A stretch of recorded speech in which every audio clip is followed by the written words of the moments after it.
दोस्तों, आज का हमारा ये वीडियो दिल्ली एनसीआर के डेवलपमेंट पर आधारित है। सबसे पहले बात करते हैं Delhi Meerut rapid rail corridor पर बन रही देश की सबसे लंबी रेलवे सुरंग के बारे में।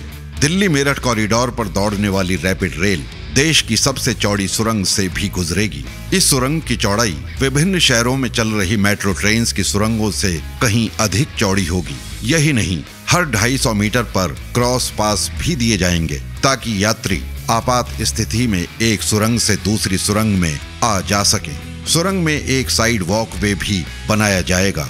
रीजनल रैपिड ट्रांजिट सिस्टम के लिए बनाई जा रही सुरंगों का व्यास 6.5 मीटर रखा जा रहा है। हालांकि देश के 15 से 20 शहरों में चल रही मेट्रो ट्रेन के कॉरिडोर्स में अधिकतम 5.8 मीटर व्यास तक की सुरंगों का निर्माण किया गया है। ऐसा इसलिए क्योंकि रैपिड रेल की गति सीमा 180 किलोमीटर प्रति घंटा और 100 किलोमीटर प्रति घंटे की औसत गति होने के कारण सुरंगों में शॉक वेव्स उत्पन्न होंगी। इस वजह से यात्रियों को हवा के दबाव में असुविधा उठानी पड़ सकती है। इसी असुविधा को कम करने के लिए सुरंगों का व्यास 6.5 मीटर करने का निर्णय लिया गया है। अधिक व्यास की सुरंगें हवा के उच्च दबाव को न्यूनतम करेंगी और लोगों के लिए सुरक्षित यात्रा सुनिश्चित करेगी। एक और खास बात यह है कि सुरंगों की उम्र आमतौर पर 5 से 6 दशकों की समयावधि के लिए बनाई जाती है। ऐसे में रैपिड रेल के भूमिगत हिस्सों में यात्रियों की सुरक्षा को ध्यान में रख आपातकालीन निकास की सुविधा का निर्माण भी किया जा रहा है। इसके लिए लगभग हर 250 मीटर पर क्रॉस पासेस दिए जाएंगे। इन क्रॉस पासेस से लोग आपात स्थिति में एक सुरंग से दूसरी सुरंग में आ जा सकेंगे। सुरंग में एक साइड वॉक भी होगा जो रखरखाव गतिविधियों के साथ साथ आपातकालीन स्थिति में सहायता करेगा। यहाँ ये भी उल्लेखनीय है कि आरआरटीएस की सुरंगें जुड़वा होंगी जो दोनों दिशाओं में रेल चलने के लिए बनेंगी। एक और आनंद विहार से सराय काले खां की ओर जुड़वा सुरंगों का निर्माण किया जाएगा। दूसरी ओर आनंद विहार से साहिबाबाद की ओर। आनंद विहार से सराय काले खां की ओर की सुरंग की लंबाई लगभग 3 किलोमीटर की होगी और ये देश में उपलब्ध मेट्रो में से किन्हीं 2 स्टेशन के बीच सबसे लंबी सुरंग का खंड होगा। आनंद विहार से साहिबाबाद की ओर सुरंग लगभग 2 किलोमीटर लंबी बनाई जाएगी। रैपिड रेल के सफर को सुरक्षित और आरामदायक बनाने के लिए सभी संभव उपायों पर काम किया जा रहा है।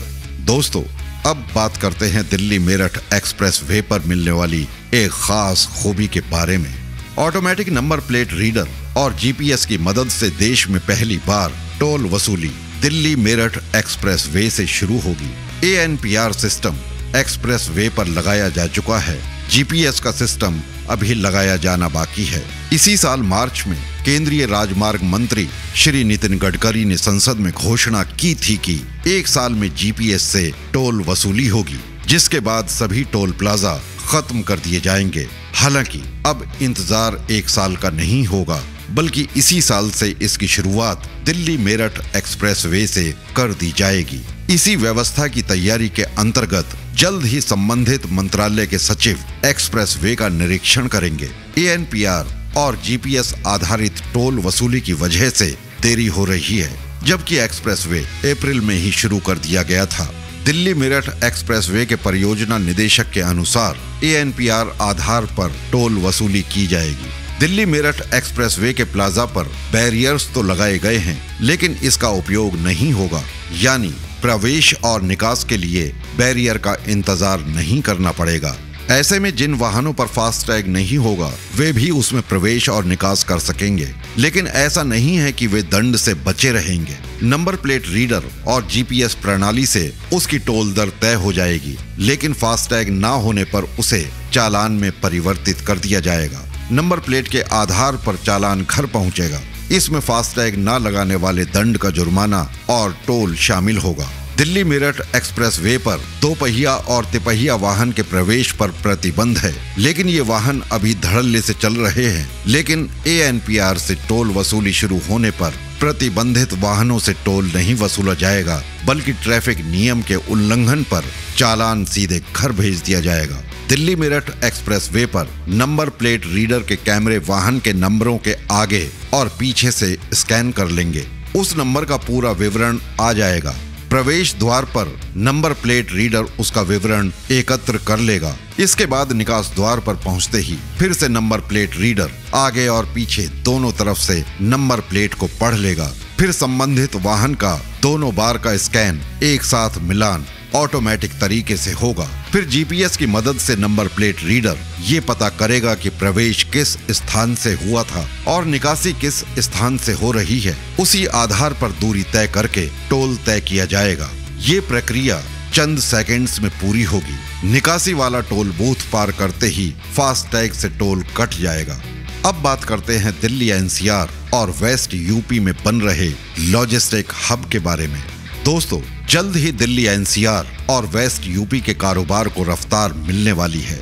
15 घंटे के अंदर आपका बुक कराया सामान देश के किसी भी हिस्से में पहुंच जाएगा। इसके लिए मल्टी मॉडल लॉजिस्टिक हब और मल्टी मॉडल ट्रांसपोर्ट हब विकसित करने पर काम चल रहा है।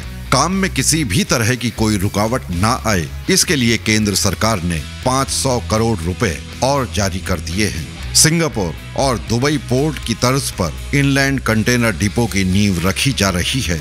इसके लिए ग्रेटर नोएडा में लगभग बंद पड़े बोड़ा के रेलवे स्टेशन को डेवलप किया जा रहा है। इसे दिल्ली हावड़ा वाले रेल ट्रैक से जोड़ा जाएगा।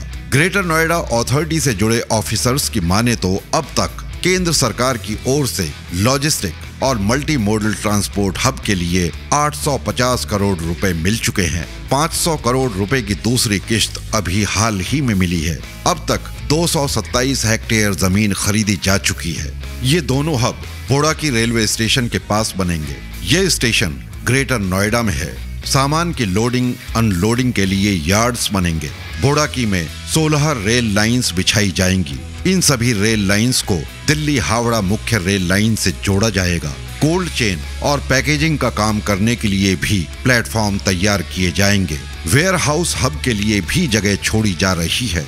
इस प्रोजेक्ट के तहत लगभग 800 एकड़ में इंटीग्रेटेड इंडस्ट्रियल टाउनशिप बसाई जाएगी। केंद्र सरकार ग्रेटर नोएडा अथॉरिटी की हिस्सेदारी के साथ ही प्रोजेक्ट में शामिल होने वाली 2 कंपनीज भी अपना हिस्सा लगाएंगी।